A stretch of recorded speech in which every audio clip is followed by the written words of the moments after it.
Oke, selamat pagi semuanya. Ketemu lagi di mata kuliah Sejarah Arsitektur di minggu kedua. Eh, Hari ini kita coba bicara atau sedikit, nanti ada sedikit diskusi tentang sejarah dan historiografi. Jadi sejarah sebagai histori, definisinya apa, kemudian historiografi itu apa juga kita coba akan bicarakan di pertemuan kali ini. Jadi pertemuan kali ini memang lebih kepada pengertian saja, mencoba melihat ulang pengertian sejarah, kemudian pengertian historiografi seperti apa. Oke, kita coba masuk dulu ke apa itu sejarah. Kalau di gambar ini, di tayangan ini mungkin sejarah itu terkait dengan waktu, terkait dengan pendidikan, terkait dengan masa lalu dan segala macam. Itu yang coba ditangkap di sini. Tapi apa itu sejarah? Kebetulan kemarin saya dapat berkas ini, berkas yang sebenarnya tentang modul atau panduan pembelajaran di sebuah universitas di Tamil. Yang menarik di sini, dia menjabarkan atau memang menjelaskan secara detail pengertian sejarah, pengertian historiografi seperti apa. Karena memang judulnya adalah Introduction to Historiography. Di semester itu, di semester 6, sebuah mata kuliah tentang sejarah. Oke, kita coba lihat bahwa di modul ini dia mengatakan Aristotle juga mengacu pada Aristotle, sejarah adalah systematic account of set of nature phenomena, sebuah satu rangkaian gitu yang sistematik terkait dengan fenomena-fenomena yang terjadi di dunia ini. Kemudian menurut modul ini juga dikatakan akar kata dari histori itu sebuah kata Yunani, historia, yang berarti inquiry atau pengetahuan yang didapatkan melalui investigasi, digali menurut investigasi. Kemudian sumber-sumber sejarah itu apa? Di sini dinyatakan ada sumber tertulis, sumber oral, jadi kaitannya dengan oral tradisi, ada penyampaian-penyampaian yang tidak tertulis, dan mungkin benda-benda yang terkait atau benda-benda arkeologi kalau kita bisa katakan yang bisa menjadi panduan kita, panduan eh, pembelajaran sejarah untuk mengetahui apa yang terjadi di masa itu. Itu menurut menurut modul ini. Kemudian saya selalu selalu penasaran dengan akar kata. Kalau tadi diungkapkan di modul ini bahwa histori itu terkait dengan historia, apakah benar? Udah saya selalu mengacu pada website ini, etimologi online ini, yang menyatakan bahwa histori itu tidak hanya mengacu pada kata Yunani, ada kata Prancis yang berarti juga chronicle, kejadian-kejadian yang secara kronologis. Kemudian ada kata Latin, historia, naratif, opes, narasi tentang masa lalu, kejadian-kejadian masa lalu. Tadi juga disampaikan historia, pembelajaran atau pengetahuan dari yang digali dari sumber masa lalu. Kemudian banyak sekali. Eh, Kata histori juga berkaitan dengan idea, gitu kan, tentang visi. Kemudian di abad pertengahan menjadi narrative record of past event, sebuah narasi, eh, dokumentasi narasi tentang kejadian-kejadian di masa lalu. Jadi kurang lebih bicara sejarah pasti bicara tentang masa lalu, tapi sejarah masa lalu yang seperti apa?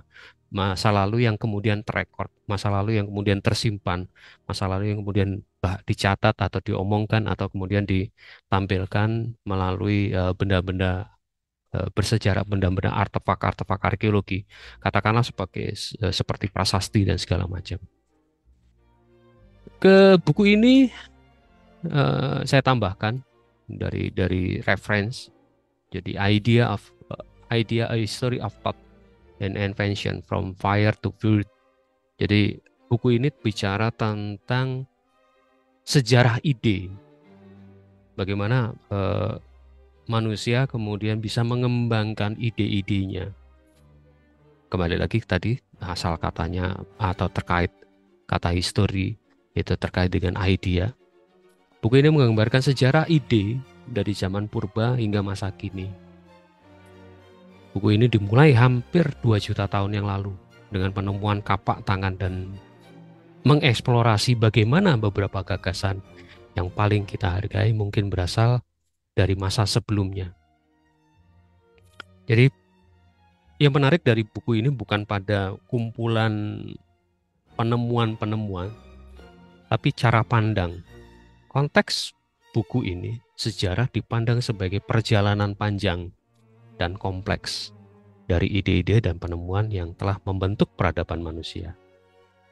Dari buku ini, dari catatan-catatan ini kita bisa melihat bahwa bahkan ide pun itu berkembang. Ide itu sesuai dengan zamannya, sesuai dengan konteksnya. Buku ini mencoba mencatat itu, memberi pandangan baru bagaimana ide-ide itu membentuk dunia kita dan bagaimana mereka terus berubah dan berkembang seiring dengan berjalannya waktu. Jadi buku sejarah ini bukan hanya tentang perjalanan kronologis, tapi juga mampu melihat bagaimana perkembangan sebuah ide yang kemudian sangat membantu dalam peradaban manusia. Itu tentang sejarah dan contoh kasusnya. Buku idea ini sebuah contoh kasus bagaimana sebuah sejarah ide itu dicatat, kemudian dari situ kita bisa melihat perkembangannya. Lalu apa itu historiografi? Historiografi, kembali lagi ke modul ini, itu adalah studi tentang menulis sejarah.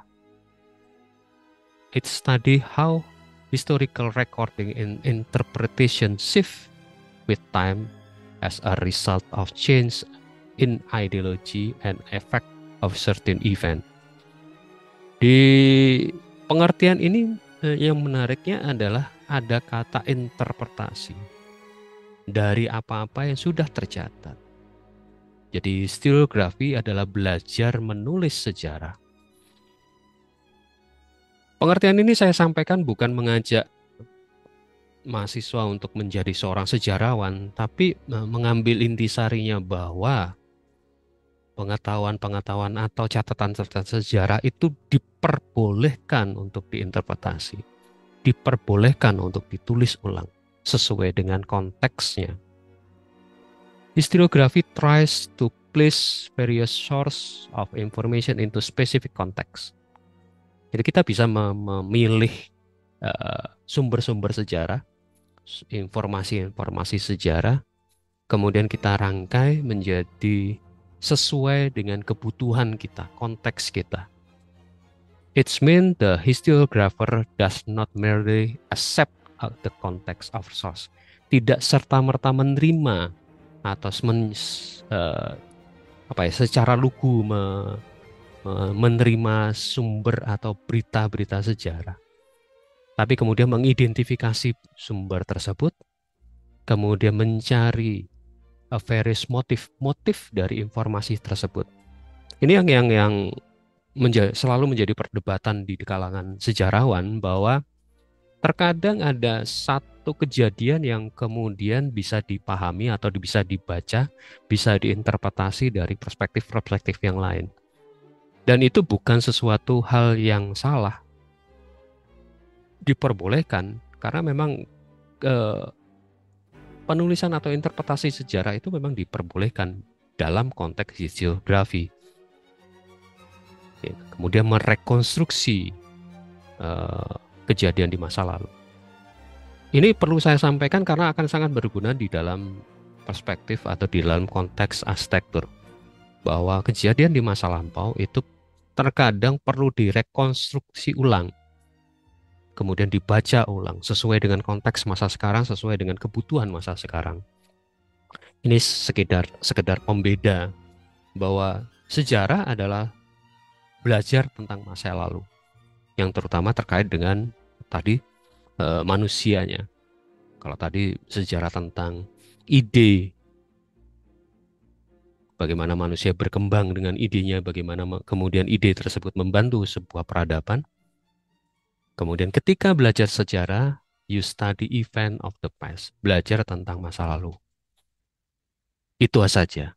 Tapi kemudian kalau historiografi, studi menulis sejarah atau studi menginterpretasi, kalau tadi mengacu pada pengertian yang tadi. Ketika di kalian belajar historiografi, you study the changing interpretation of the past event in the work of individual historian. Study how history was written, who wrote it, and what influence how it was written. Jadi kita bisa bahkan sampai menelisik si sejarawan ini konteksnya apa? Sejarawan ini pada perspektif yang bagaimana? Apa motif dari penulisan sejarah ini? Itu historiografi bisa sampai segitunya.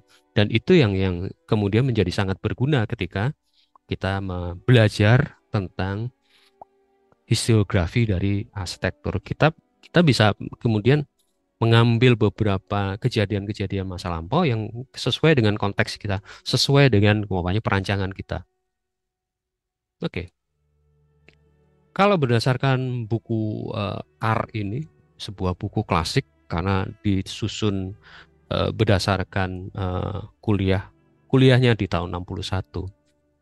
Oh iya, sekedar informasi tadi, kalau kalian lihat dari awal, kalau saya mengacu beberapa buku, selalu ada tanda copilot ini. Jujur saya tidak membaca lembar per lembar dari buku ini, tapi saya meminta bantuan Copilot ini, Bing Copilot ini, untuk menyarikan, meresumkan pernyataan atau hal-hal yang penting dalam buku ini dengan beberapa pertanyaan panduan yang kemudian mereka yang memberi jawaban, Copilot ini memberi jawaban. Oke, kembali ke buku ini.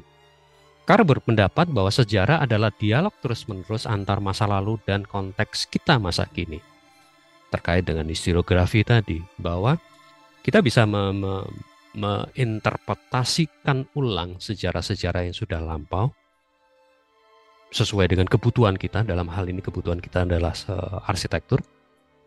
Kemudian di dialog terus-menerus yang kemudian kita bisa ngambil yang sesuai dengan masa kini. Karena sejarah sebagai disiplin yang subjektif dan dinamis, ini yang benar. Kata-kata subjektif dan dinamis.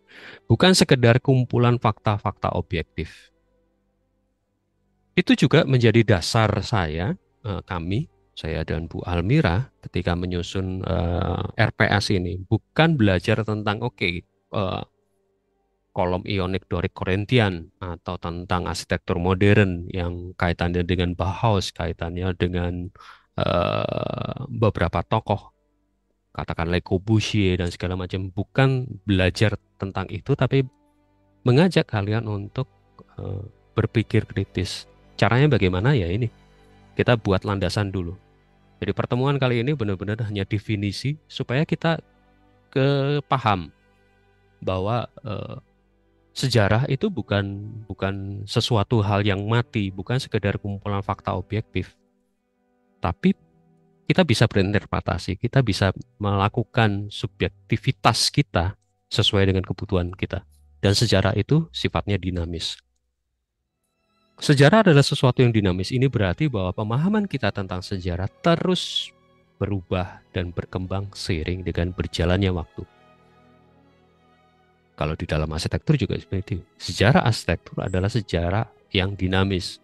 Sejarah tidak hanya tentang apa yang terjadi di masa lalu, tetapi juga tentang bagaimana kita memahami dan menafsirkan peristiwa-peristiwa tersebut. Atau kalau di dalam arsitektur, bagaimana kita memahami dan menafsirkan karya-karya arsitektur yang sudah ada.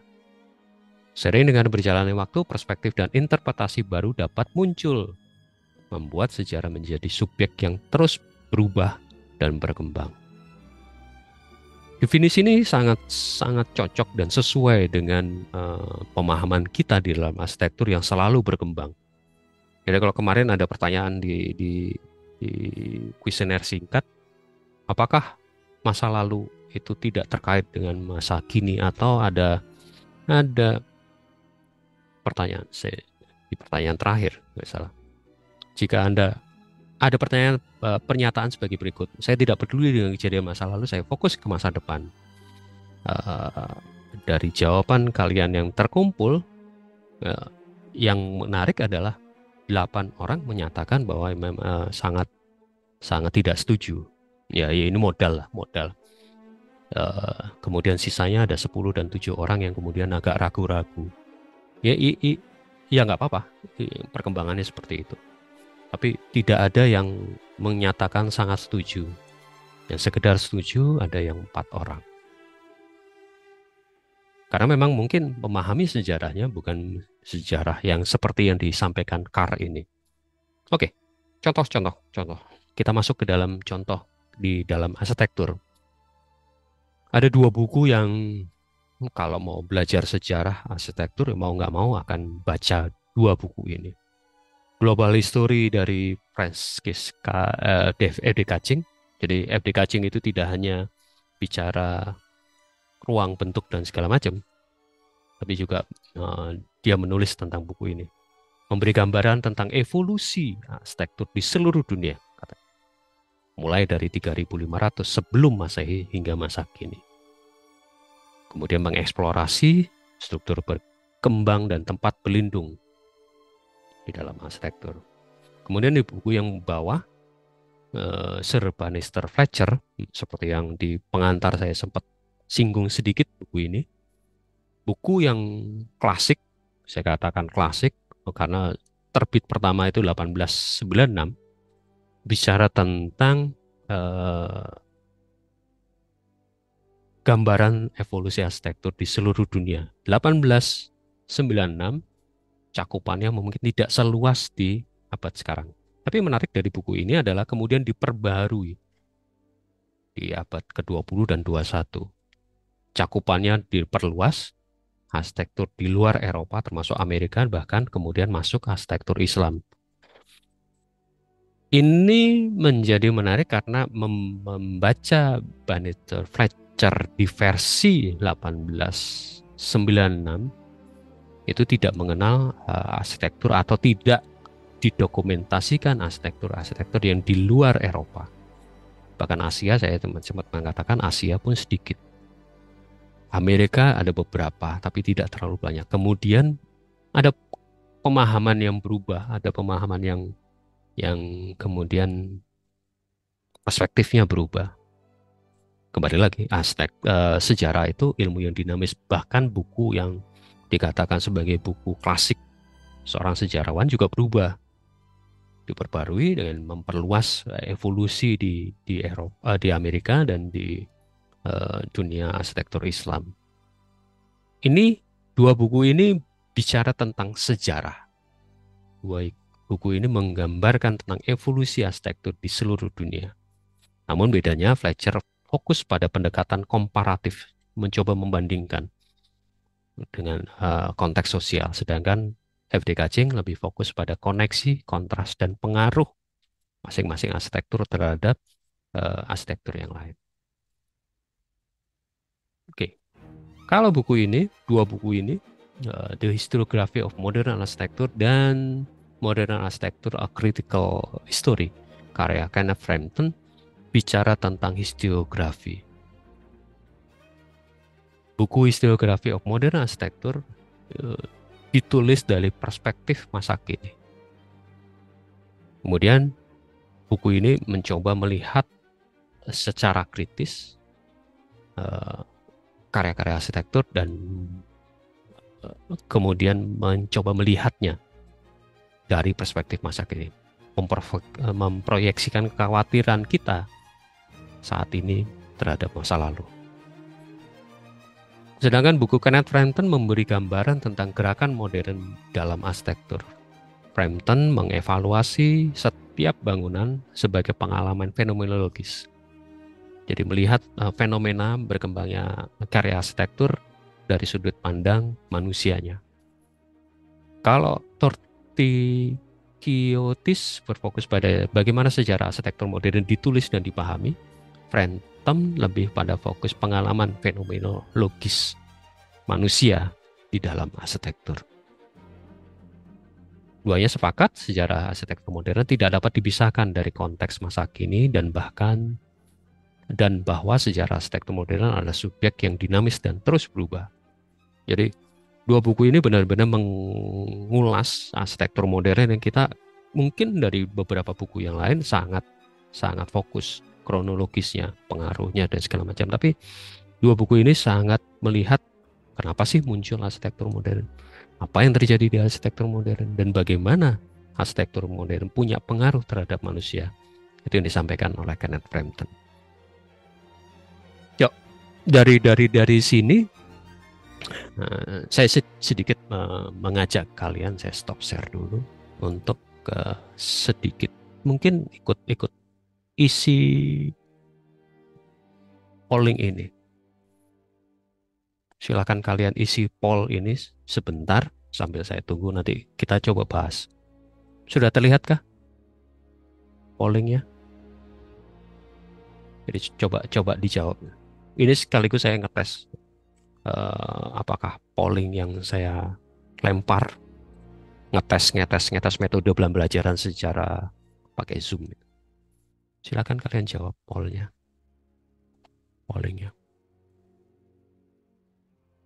Sudah muncul kan di layar kalian? Muncul, Pak. Oke, Sudah, siap. Pak. Ya, oke, siap. Saya tunggu ya. Bentar. Lewat Zoom bisa enggak kemudian sedikit interaktif. Biasanya kan saya kalau nge-Zoom itu sangat monolog gitu. Sehingga tidak apa-apa kalian menjawab, toh nggak ada identitas juga. Kalian menjawab, Mbak, materi kali ini tidak menarik, ya nggak apa-apa. Ini udah ada satu orang yang menjawab biasa aja. Terima kasih. Saya akan coba melihat atau mencoba dengan teknik yang lain. Oke, 18 orang dari 21. Oke, sudah menjawab semua. Saya tutup ya. End poll, terus kemudian bagaimana share result. Sudahkah terlihat di kalian jawabannya? Sudah, Pak. Oke. Apakah sudah mendengar definisi sejarah? Sebagian menjawab 67% sudah, atau baru ada pertama kali. Saya nggak yakin ketika kenapa muncul pertanyaan ini, karena saya nggak yakin sejarah yang kalian pahami itu kalian dapatkan dari KBBI saja, tapi karena ada unsur yang buat saya cukup mengejutkan, bahkan ketika saya menyusun RPS dan menyusun materi ini, adalah sejarah itu justru diperbolehkan untuk diinterpretasi. Itu yang menarik. Historiografi hampir rata lah. Ada yang sudah pernah, ada yang belum pernah, nggak masalah. Yang apakah lebih menarik? Mana yang lebih tertarik? 67% malah belajar tentang sejarah. Ya oke, nanti kita akan juga sedikit banyak sejarah. Kemudian materi historiografi justru nanti akan sangat berguna di tahapan setelah UTS. Jadi materinya akan 50-50. Nanti meskipun di materi setelah sebelum UTS ini banyak definisi, banyak mengulas, tapi saya akan selipkan kayak tadi case study yang kemudian menjelaskan tentang sejarah arsitektur itu sendiri. Kemudian pertanyaan terakhir, oke. Setelah menjelaskan, apakah semakin tertarik mempelajari sejarah atau iya, ada yang tertarik, ada yang tidak tertarik, nggak apa-apa, karena memang itu hak kalian, netral. Nah, justru saya akan coba menampilkan karena kaitannya juga dengan ini, kaitannya dengan biasa saja. Ini mungkin kelemahan dan apa ya, tembok-tembok yang mesti saya bongkar gitu loh. Saya terbiasa menyampaikan modelnya flat seperti ini, sehingga terkadang saya sadar benar, terkadang mahasiswa bahkan di kelas ketika tatap muka pun tertidur. Itu yang saya coba perbaiki. Oke, saya stop share, kemudian saya pindah ke share screen yang pertanyaan kemarin. Semoga sudah terlihat. Saya scroll ke atas. Oke, sekian persen, 58% atau sekitar 17 mahasiswa mungkin. Kemudian Indonesia membayar ganti rugi kepada Belanda. Ada sedikit yang mengatakan salah, 13 orang, 16 orang yang benar. Silakan kalian googling karena memang kejadian di masa lalu itu terutama proses kemerdekaan Indonesia itu cukup unik. Indonesia terpaksa harus membayar ke Belanda karena Belanda mengajukan keberatan atau mengajukan gugatan atas kerugian investasi yang Belanda tanam di Indonesia, terutama pada perang 1945-1949. Itu kan ketika itu bukan masa-masa terakhir sebelum kemerdekaan, itu yang menjajah Indonesia kan bukan Belanda, jadi Jepang. Kemudian Belanda baru mengakui kemerdekaan Indonesia di era sebelum perubahan ini ya. Itu Indonesia baru merdeka 1949, sehingga 1945 sampai 49 itu sebenarnya masih ada, atau dari perspektif Belanda sebenarnya Indonesia itu masuk dalam wilayah Belanda. Karena memang konvensi peperangan, ketika sebuah negara kalah perang, maka negara atau wilayah jajahannya itu kembali ke pemilik sebelumnya, tanda kutip ya. Pemilik sebelumnya yaitu Belanda, memang sebelum Jepang masuk. Dan itu kemerdekaan Indonesia juga tidak diakui Belanda, baru tahun 49 diakui. Sehingga kemudian Belanda minta ganti rugi sepanjang 45 sampai 49. Ceritanya seperti itu. Indonesia dijajah Belanda 350 tahun. Ini ada perdebatan karena yang dihitung 350 tahun itu ketika Belanda pertama kali masuk ke Indonesia, bukan menjajah. Awal mula Belanda masuk ke Indonesia itu dalam rangka perdagangan. Baru di 1800 itu ketika VOC bangkrut, baru kemudian Indonesia atau wilayah VOC itu dikuasai oleh kerajaan Belanda. Kemudian kerajaan Belanda mendirikan apa yang disebut dengan kok lupa sih, Indis itu, India is Asia apa? Saya lupa detailnya. Pokoknya itu wilayah salah satu wilayah kerajaan Belanda, dan itu juga tidak semua wilayah Indonesia itu kemudian masuk dalam pemerintahan Belanda. Jadi bodoh-bodoh di mana material perekat telur, putih telur, ini memang cukup perdebatannya cukup banyak, tapi penelitian terakhir memang bukan itu gitu loh. Ada zat tertentu kayak kapur dan segala macam. Hotel Indonesia, Gedung MPR, Gelora Bung Karno, dan Pusat Perbelanjaan Sarina terkaitkan. Ya, ini usaha modernisasi dari Bung Karno. Hotel Indonesia, ada pertanyaan di bawahnya. Hotel Indonesia dirancang oleh arsitek Amerika. Kemudian Gelora Bung Karno dirancang oleh arsitek Rusia. Tapi ketika proses pembangunan, khusus di Gelora Bung Karno, Silaban diminta sebagai pengawas, atau katakanlah kok sekarang sebagai pimpronya, yang berkomunikasi dengan tim dari Rusia. Ya, akhir-akhir Pak Silaban kemudian memundurkan diri karena ada beberapa pertentangan prinsipal menurut Pak Silaban yang tidak sesuai dengan tim dari Rusia ya kemudian diganti. Nah, itu data-data itu karena Pak Silaban sebagai ketua pelaksana pembangunan dianggap sebagai arsitek. Arsiteknya bukan Pak Silaban, tapi arsitek Rusia. Hotel Indonesia juga bukan arsitek Indonesia, tapi arsitek dari eh, Amerika. Dan ini menariknya, cross politik yang diambil Indonesia ketika awal kemerdekaan adalah politik non-blok atau bebas aktif, itu benar-benar berguna. Jadi ketika ada Gelora Bung Karno eh, dirancang oleh Rusia, Pak Soekarno bilang ke Amerika, Rusia aja membantu Indonesia, bagaimana dengan dirimu? Muncullah Hotel Indonesia. Dan itu yang dilakukan oleh Pak Soekarno. Dan proses pembangunan ini dilakukan dengan budget dari pampasan perang Jepang. Jadi uang uang Jepang. Jadi ada macam-macam, ada konstruksi, ada kemudian investasi dan segala macam. Pekanbaru, Palangkaraya, dan Masohi ini juga data yang baru eh, efek dari membantu atau saya ikut diskusi dengan beberapa teman di ketika proses pembuatan buku Masohi, itu akhirnya diketahui bahwa memang ketiga kota ini dirancang oleh Pak Karno sebagai kota modern dan punya posisi-posisi strategis. Kalau kalian lihat di apa di peta, Pekanbaru, Palangkaraya, dan Masohi itu punya garis yang lurus. Masohi akan mengatasi atau menangkal lah katakanlah sebagai titik pengawasan kita terhadap apa yang terjadi di Samudra Pasifik.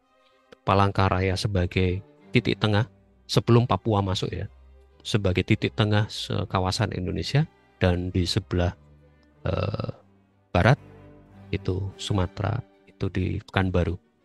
Cuman data dari Pekanbaru ini sangat minim. Kalau Palangkaraya dan Masohi kita juga dapat data yang cukup, bahkan di internet juga dikatakan Palangkaraya diresmikan oleh Pak Karno, Masohi juga diletakkan batu pertama, sehingga di Masohi ada Tugu Soekarno juga. Ini tadi sudah dibahas, kemudian Hotel Indonesia tadi juga dibahas.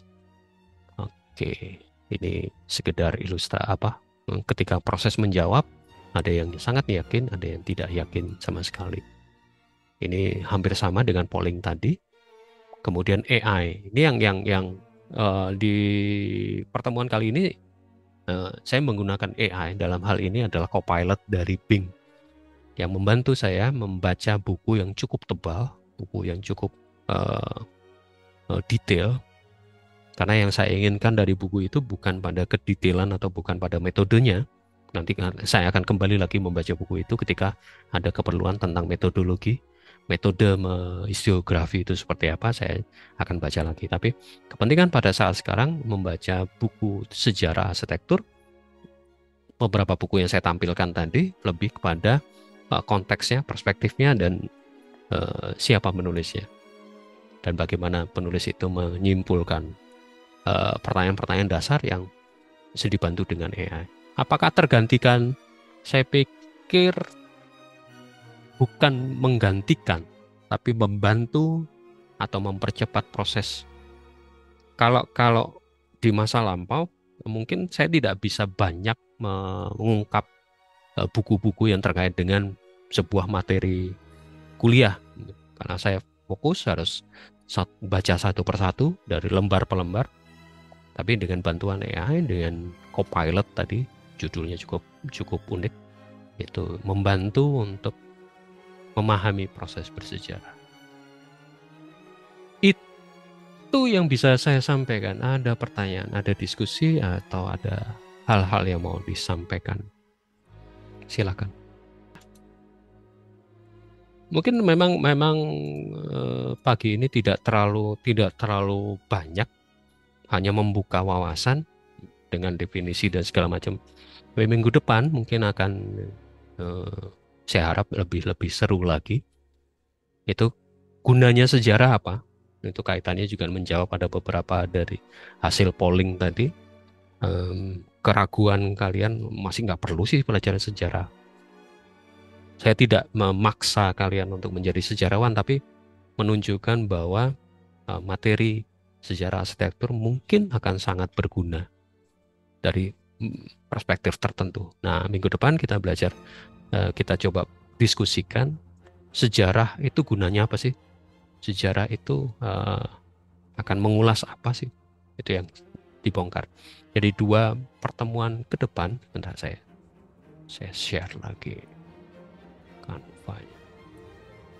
Jadi bahasan seperti ini, bahasan berpikir kritis, dan kemudian nanti konsekuensi masa lalu ke masa kini itu akan satu rangkaian panjang materinya. Setelah itu di minggu ketiga saya akan coba bahas apa-apa yang sudah kalian kumpulkan sebagai tugas.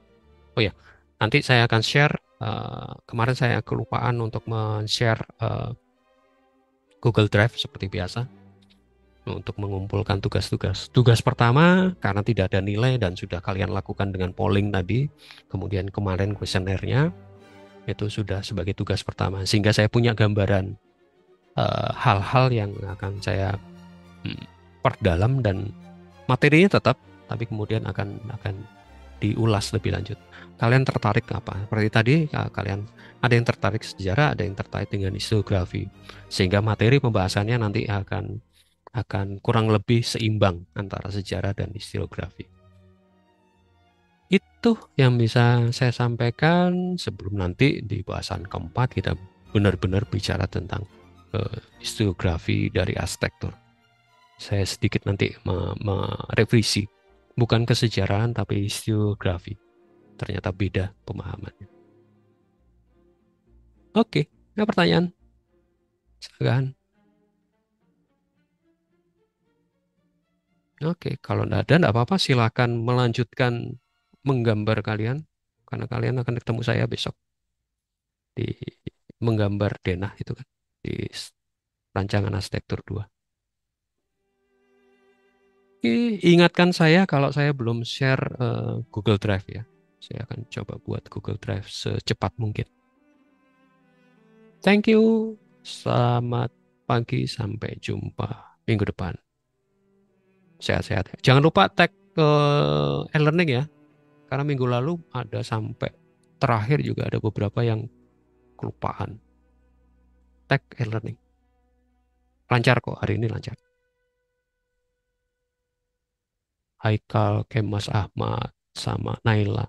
Sepertinya belum tag kehadiran. Oke, begitu. Terima kasih. Sampai jumpa minggu depan. Baik, Pak. Terima kasih, Pak.